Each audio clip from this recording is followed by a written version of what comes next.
länge sedan jag har sett dig måla. Jag tycker det är svårt just nu. Det där är inte konst.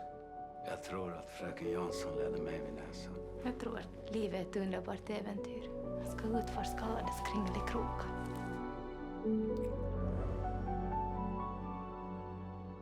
Har du någonsin kysst en kvinna?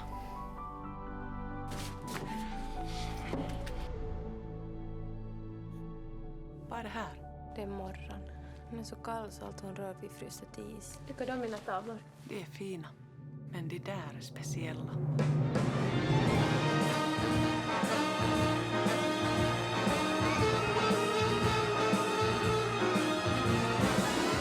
Jag har ingen annan man än du. Och jag har ingen annan kvinna än Vivica. Du kommer väl på premiären?